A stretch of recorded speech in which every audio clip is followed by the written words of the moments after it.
Hey guys, welcome back.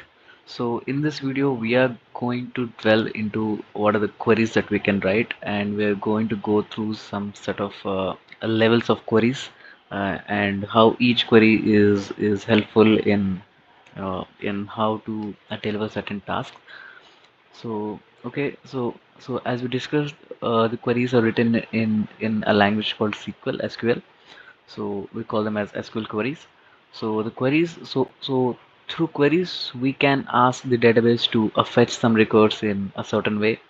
So in this video we're going to delve into 6 levels of queries. So now let's start. Let's start with the level one. So the level one queries are just a simple filtering queries. So we use a select clause. So we will provide the resource, and we might apply some sort of condition, right? And okay, so and this is how we write comments in the database using the a double hyphen. Okay, so how the where clause works. So now let's spend some time on how the where clause works. So here we see this thing called predicate. So where clause always works with predicate, and it only works on a single row at a time. So we will select. So we give the resource as employees. So the resource employees table will be fetched from the database, and it will be brought into a temporary memory. We can call it as a buffer. So the employees table will be present in the buffer, and on that table we can we can do some sort of filtering using the where clause. So for the where clause we have to give any kind of statement, but it has to be quantified to a boolean value at the end. So we can say where the salary is greater than some value, we can say, and we can pick some other things. We can do a lot of stuff, but it has to be quantified to a boolean value at the end, right? It has to be a predicate. This is a very simple way of filtering records from a single table. So we can use the where clause with multiple tables, with a joint tables and everything. But for this example, I'm just gonna explain it for a single table. In the next video we're going to do practical of it. We're going to see how it actually works in real time. So we're going to do some examples on the Postgres, right? So this is how a basic filtering query works. Now let's move on to the level 2 queries. So the level 2 queries, we call them as nested queries. Okay, so why do we need the nested queries? So here in this case, I said select first name from employees where year is equal to hire date or something. So here we know that the hire date is going to be something, but but what if we don't know what do we put in the where clause? Let's say I'm asking you. Okay, select the first name of employees where the salary of employee is greater than the salary of the entire department. Okay, how can I know what is the maximum salary of the entire department, or or or maybe of the entire table? I won't have access because the where clause only works with a one row at a time. So there is no way I can ask the where clause to fetch the max salary of this table. No, it cannot. But what can? Okay, the where clause can work with the table, provided that it is working independently on a table. So what can I do? So can I write a select max from employees? A select max of salary from employees. Yes, I can write it. And what is it gonna return? It is going to return me the max value. Okay, then if it is returning me the max value, can I use it here in the where clause to say, okay, if my salary is equals to whatever some function which is going to return me the max value. If my salary equals to the max value, I can print the name of the employee. Fine, but okay, then how can I get this maximum salary? I have to write another query. Is it possible? Yes. So that is how we got to this stage where we write nested queries. So we are going to write some select statement internally. It works only once. See, whatever present in the nested query, if it is independent of the outer query, it i- it it it is going to run only once, and it is going to give you some value, or it might give you a set of values, might give you a set of values or it might give you a single value. So using the single value, so we can compare each record of this outer table with this output that we have got from the inner table. So this is how the nested queries work. Okay, now let's move on to the next one. Okay, so this is an example of how nested queries work. So we are selecting ID and name from the employees table, where ID in. Okay, so here the query is about we have to select the ID and name of the employees who have received the awards. Okay, how could I know who got the awards? Okay, I'm going to write a query to fetch the employee IDs who have received awards. Okay, so I'm using the awards table, and I'm fetching the employee ID. So I might get employee IDs like 1 and 3, and then I'm going to compare if my ID, which is maybe 1, if it is in this set, I can say he got an award. If I have 2, it is not in the set, then I declare it's not, so it will be filtered. So in this way we can work with queries. And okay, so this is how the overall structure they look like. So a subquery is going to run for once, and it is going to return some value, and the return value will be used by the outer query. So we can call it as a parent query and inner query, right? And now let's move on to now let's go to the level 3.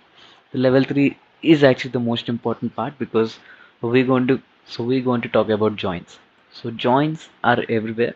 So as we discussed in the video of a normalization, we usually divide the database into a lot of small tables. After dividing all of them into smaller tables, we ensure that we will be joining them. So how can we join them? So we have to join them based on a condition. So we'll see on what condition we're going to join them. We'll see.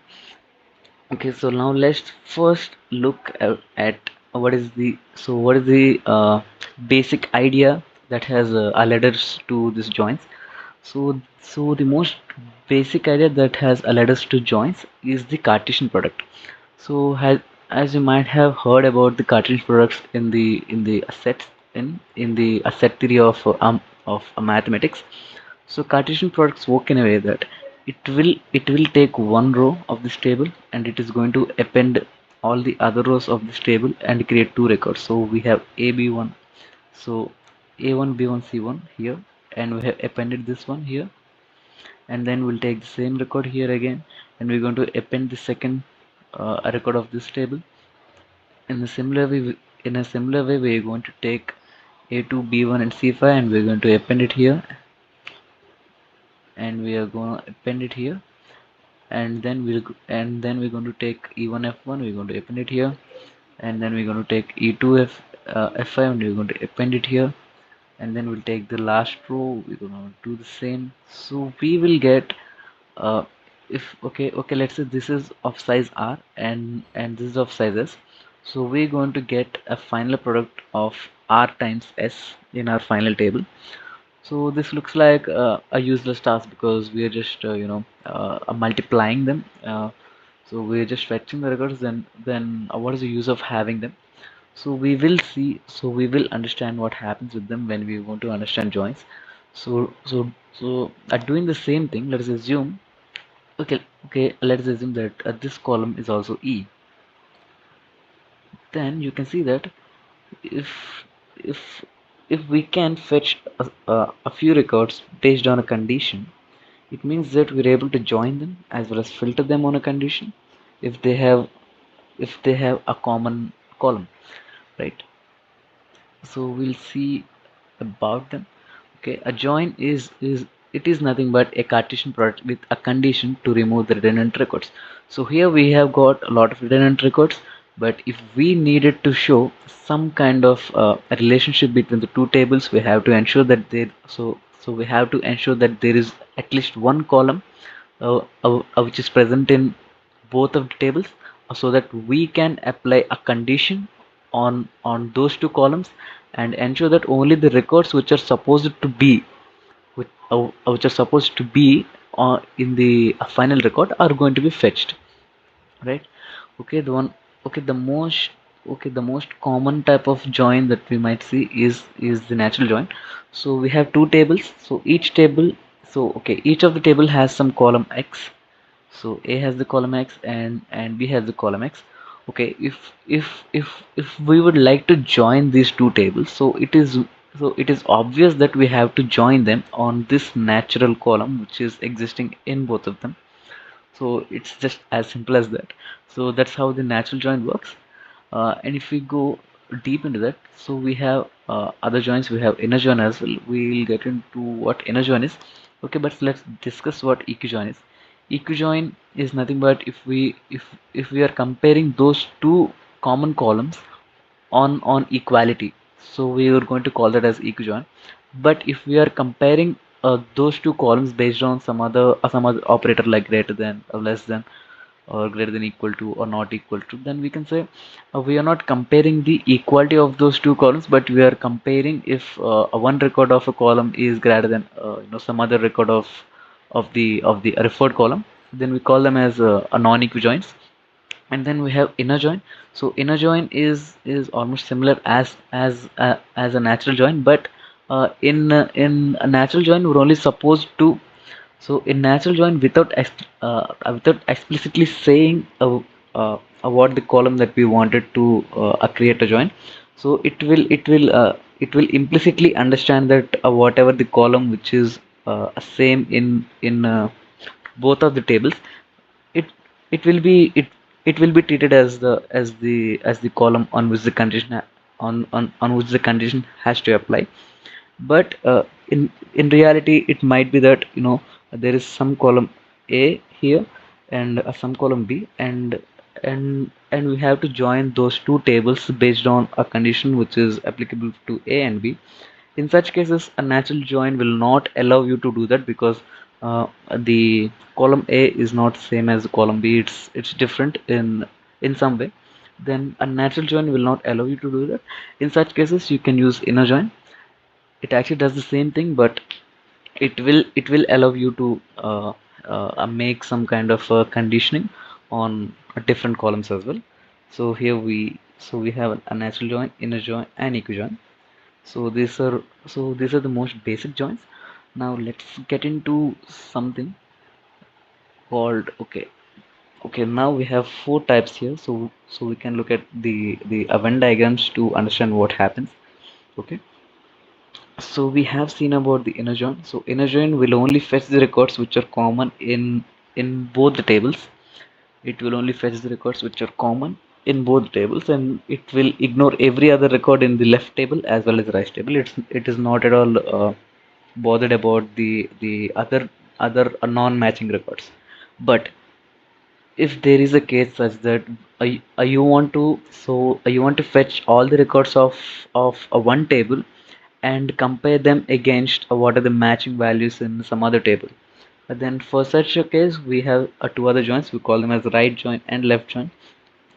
Okay, so here all the matching records will be fetched, as well as every record of the left table will also be fetched, right? So that we will have the complete view of the left table, and we will have the records which are matching with some of the records in the left table, right? And the same goes for the right join. In right join, so whatever the matching records we have, so they will be fetched, as well as all the records of the right table which might not be matched are also fetched, such that we can have a complete view of the right table as well as the matching records.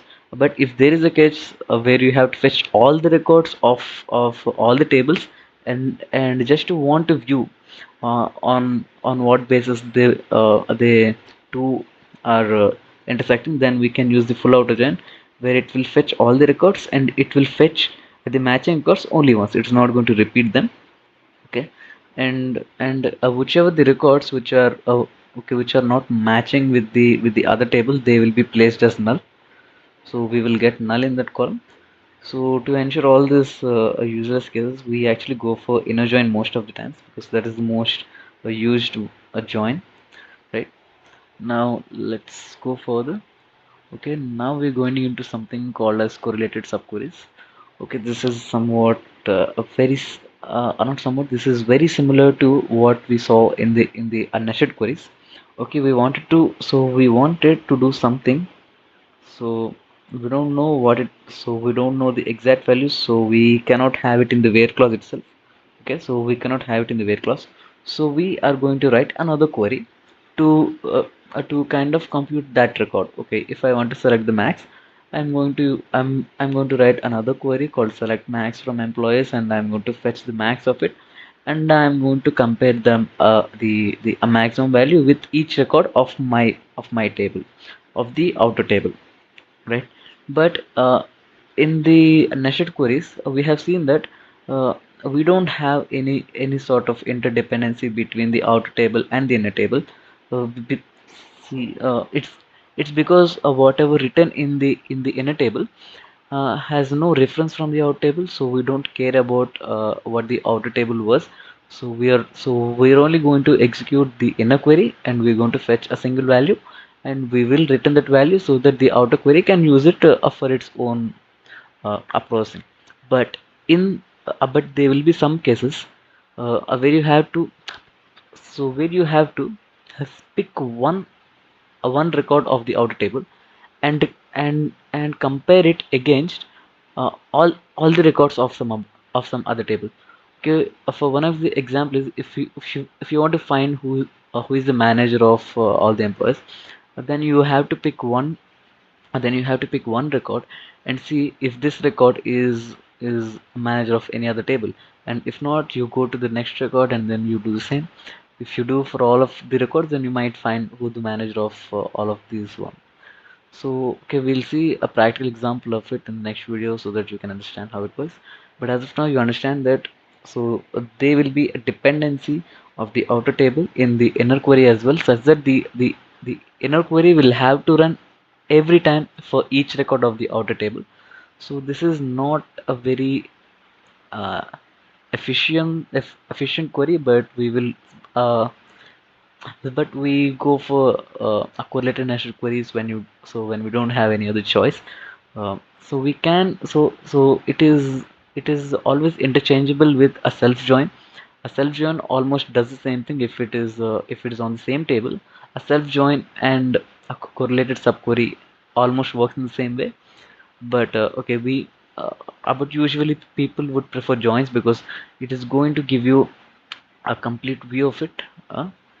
And okay, so let's see what else we have it. Yeah, so we do have a comparison of ordinary subquery and the correlated subquery. So in ordinary subquery, the outer query is going to call the inner query once, and the inner query is going to give an output which will be used by the outer query throughout its execution. But what happens in the outer query? What happens in the correlated subquery? In the correlated subquery, outer query is going to select one record, and it is going to ask the inner subquery for its output.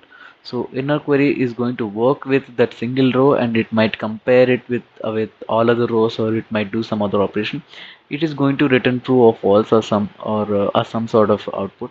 Then it will be returned, and it is going to be a continuous process because the inner query has to fire each and every time a new record is observed in the outer table, right? And okay, correlated subquery and non-correlated subquery. Here I think we have a more visual, uh, we have a better visual here. So here in the correlated subquery, we can see that okay, the step one. Okay, here we will get the main query. The main query will pass a single record to the subquery. The subquery is going to get a result. It is going to give it to the main query, and using some way it is going to give it. It is going to put that in the result, and this will happen for all the records. And after all the records are processed, we will have the final record. Right, so this is how the correlated subquery works, and the subquery works in a very linear way because okay, a database will be okay, the entire data will be given to the subquery. It is going to give me a result, and I am going to use that result in my main query, and my main query is going to give me the final result. So this is a very linear way, and it is it is very fast and inexpensive, right? Okay, now let's look at the set operators or the set operators. So they work in a similar fashion as the joins, but set operators, so usually joins work on the column level, and a set operators work on the row level, right? So if we were to join these two tables, so here we have, okay, in this table only we have a single column with the values 1, 2 and 3, and in the table 2 we have 4, 5 and 6, right? If we were to union these two tables, we will have all the records of the table 1 here, and we have all the records of the table 2 appended as rows, not as columns. In terms of joins, it is going to append everything as a column, but here we're going to append as a row. Okay, so you might have understood some sort of constraint that whatever the column type is here, it has to be complying with the column 2 as well, as we are going to append the records, so it has to be compatible. So this is one condition for it. And union on. Okay, union all is nothing fancy, but in union, so we're going to ignore the duplicated values. Here the value 2 is repeated twice, so we are going to only consider it once. But if you're using the union all operator, then it will consider all the duplicate records as well, right? So a little bit different. I don't know where we use it. Union all. Okay, and okay, now we have this operator called intersection. Okay, intersection will is very much similar to inner join, but it works on the rows, as we said. So here we can see that we have Sarah, Dave, Jay and Arohi.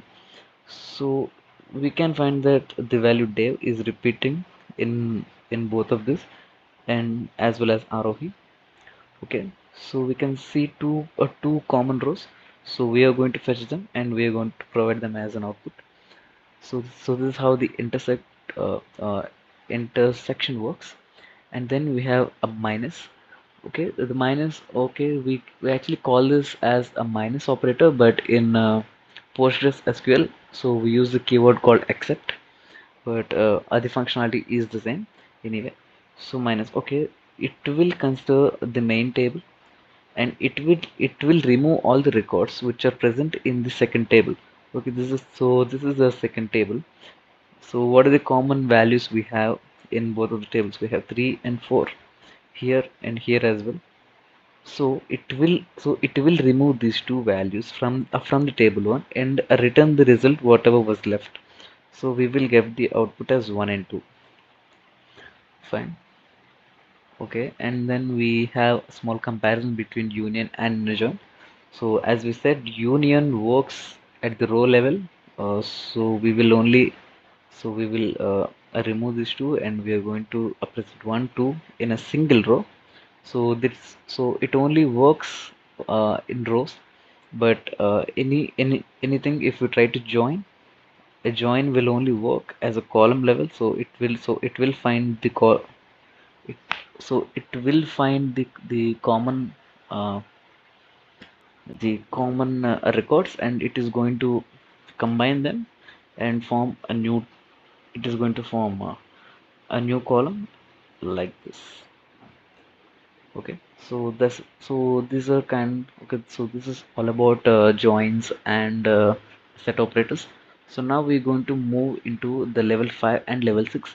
So level 5 and level 6 are not very much used by us as application programmers, but it is good to understand how they work. So now let's look at the inline queries. So okay, so I, I think I did mention that when we are using the okay, while using the from, so it is not that we have to it is not that we have to only give the reference to a table. Uh, we can give a reference to anything which can be used as a resource. So we can provide views, we can provide procedures, we can create anything, as well as we can just provide a table that we have dynamically derived. Okay, how can we write a table? dynamically. It wouldn't be possible, but it is possible using the inline queries. So using inline queries, okay, here, if you observe, I wrote department A. So this is one table. I have referred a table, as well as I wrote a select statement. So what is it? So what does a select statement would return? Obviously, it will return a table. So I did write something, and I have mentioned group by. So I'm going to get a table as an output, right? So I'm going to get a table as some output of the select statement, as well as I have another table called A, which is the departments. Okay, and okay, I have a name this as B, so this table is called B, and I said where A dot department ID is equals to B dot department ID. So I'm going to join them based on some kind of criteria. Okay, and after joining, after joining, I'm going to return it to the select statement. So what will be visible to the select statement? It will see a resource. Okay, it has to be a table in the end, but uh, initially what we have is a table which is derived from these two things called A and B. So if we were to if we were to give some kind of resource as a resource to be used by the select statement, then we can write we can write the inline queries to actually create that resource and use it with as an inline function within the select clause as well. So this is how the inline queries work, right? And now we go to something. Okay, this is so a level 6 of the queries is called as a common table expressions. So common table expressions, so they're used to write some. Okay, so these are the predecessors of the stored procedures. So they work in the same way. So we use this keyword called with to define a CTE. So using with, we can define a CTE, and after defining, after defining, we can write whatever the DML or whatever the operations we want. So now this okay, and now this entire block, which is named as average price brand, can now be used as a resource. Okay, here we are selecting something from this avg.average for brand, right? So avg, so how so okay so we're going to use two tables called cameras and average price brand. So using these two as resources, we're going to combine whatever was given uh, as an output by the CTE. So if you were to observe it keenly, we can see that the inline queries and CTEs is almost the same thing, that we are actually so we are able to create some sort of resource dynamically using some sort of a query, right? So here as well we have used some sort of query to create a resource dynamically, and we have provided it as a resource to the from, right? In the same way, so we have created a similar block which will be creating a resource dynamically, and we can use it in the from block. So we are joining it and applying some condition to filter out rows. So this is how a common table expression. It is reusable. It is one of the most important feature of it. It is reusable. You can use it in any of the select query, as long as it belongs to the same session, right? Okay, now let's look at a special variant of this CTE. It is called as recursive CTE. So we are going to solve one case study on this a recursive CTE, a very interesting one. Okay, so how does recursive CTE works? So in function, okay, in function oriented programming, we must have studied about how recursion works. A recursive function will have a general case which will be used for recursion, and then we will have something called as a base case. The base case is responsible for uh, returning the control. It will be the case where the recursion should stop, or which was supposed to uh, stop at that point.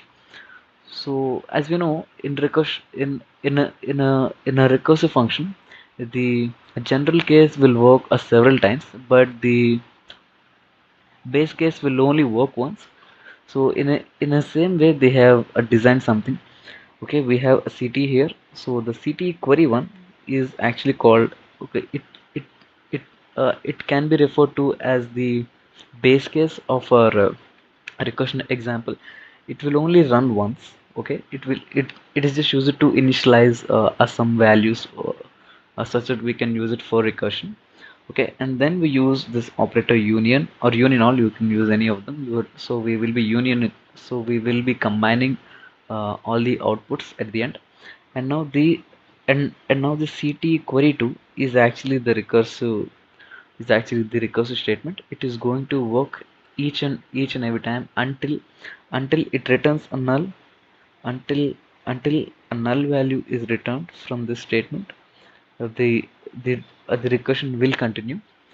Okay, and now we use this select from CTE to kind of trigger that event. So it will start.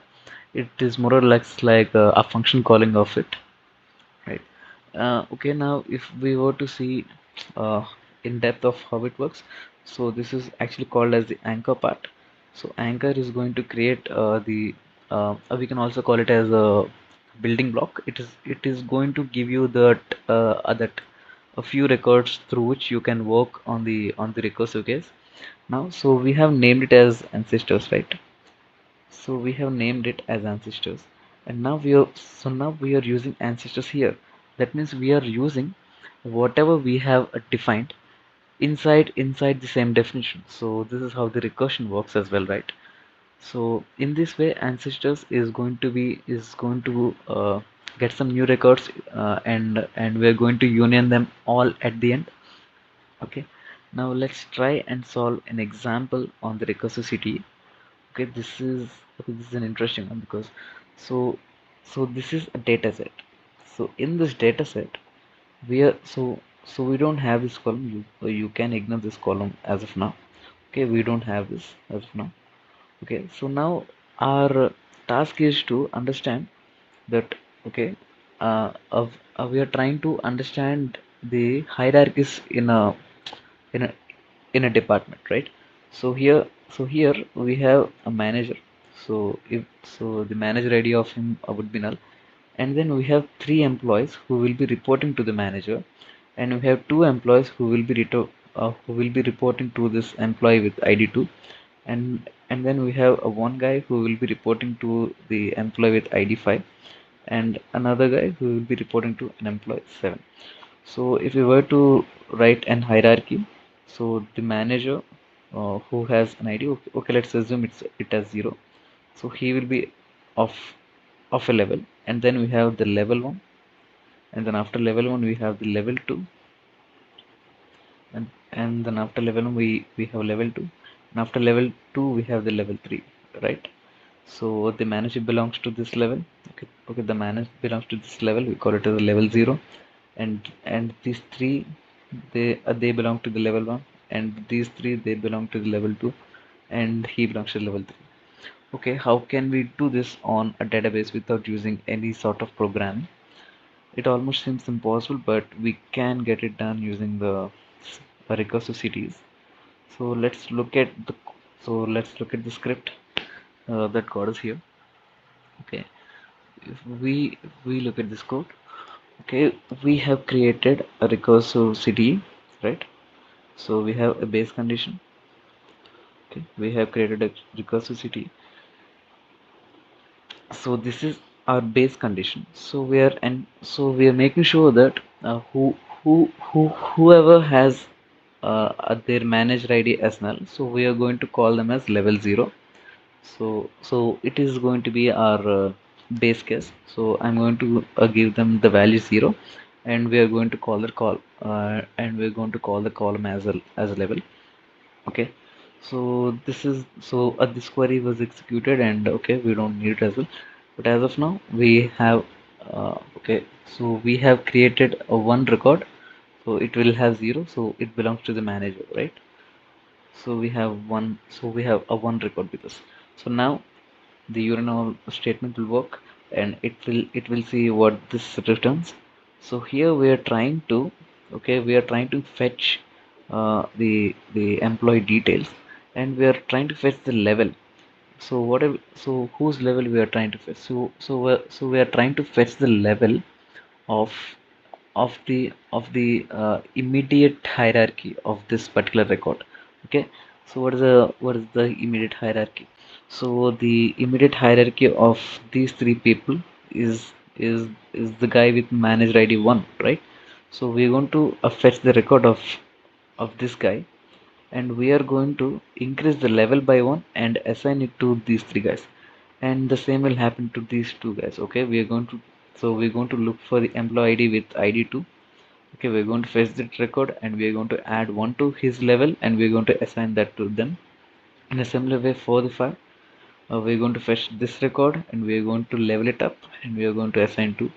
And then we are going to fetch the record of 7. Okay, for 7 we have the level as 2. We're going to level it up and give 3 to him, right? You might have understood it. Okay, if okay, uh, so this is how this query works, and it gives you the levels of hierarchy for all the records. If you're still having any issues in understanding this, I got something for you as well. Okay, so this is how it works internally.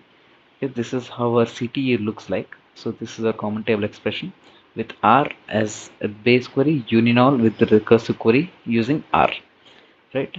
Okay, you just have to remember this thing called R, because because R is actually it is the resource that we're going to use recursively, right? EMP recursive CTE, we're going to use this resource recursively. Now let's look at the way it executes. Okay, okay, after starting, so we are going to execute this base query. It is going to return you a result R naught, right? So you have this result R naught, and then it will execute the recursive query including R, right? If you were to execute that, it it it it is going to it it it is going to give you some records. So in the iteration 1 you will get this R1, and in the iteration 2 you will get this R2, in the iteration n you will get this Rn. At the end you have a lot of this a small chunks of record. So how can you combine them? You can combine them using the union all, right? If you union all of them, you will get a result set, which is the final result set needed, right? So this is the base query will be executed, and it will get an or not result, and then the recursive query will work for once and give you and will give you one result, and then it will continue until uh, it it returns null. Okay, at the end when it returns null, so we're going to stop it, and then we're going to union all the intermediate results into a single record and call it as the final result, right? So this is how the CTs work, right? So I think so this is the so these are the 6 levels of queries which I wanted to explain. We will see some more, okay, some practical examples of them on the Postgres SQL. Okay, so I hope I did give you some kind of insight on it. Okay, then I'll see you in the next video then. Bye.